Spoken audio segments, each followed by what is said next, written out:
মহাত্মা গান্ধী 1869 সালের 2রা অক্টোবর গুজরাটের পোরবন্দরে জন্মগ্রহণ করেন। তার পুরো নাম ছিল মোহনদাস করমচাঁদ গান্ধী। তিনি ভারতের স্বাধীনতা সংগ্রামের গুরুত্বপূর্ণ ভূমিকা পালন করেছিলেন। গান্ধীর জীবন সরলতা, সত্য এবং অহিংসার প্রতীক। তিনি বিশ্বাস করতেন যে হিংসা ছাড়াই সবচেয়ে বড় আন্দোলনও জয় করা সম্ভব।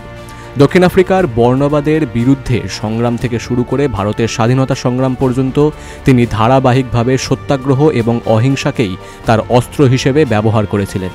গান্ধী চরকা এবং খাদি গ্রহণ করে স্বনির্ভরতা প্রচারও করেছিলেন। তিনি লবণ সত্যাগ্রহ, অসহযোগ আন্দোলন এবং ভারত ছাড়ো আন্দোলন সহ বেশ কয়েকটি বড় আন্দোলনের নেতৃত্বও দিয়েছিলেন। এই আন্দোলনগুলি ব্রিটিশ সরকারকে নতজানু করতে বাধ্য করেছিল। 2রা অক্টোবর ভারত জুড়ে গান্ধী জয়ন্তী পালিত হয়। তার শিক্ষা এবং চিন্তাভাবনা এই দিনে স্মরণ করা হয়। কেবল ভারতেই নয়, সমগ্র বিশ্ব তাকে মহাত্মা বলে সম্মান করে, যার অর্থ মহান আত্মা।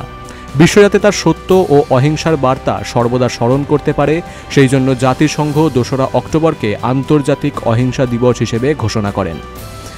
গান্ধী জয়ন্তী আমাদের শিক্ষা দেয় যে কেবল সত্য ও অহিংসার মাধ্যমেই স্থায়ী শান্তি ও স্বাধীনতা অর্জন করা সম্ভব।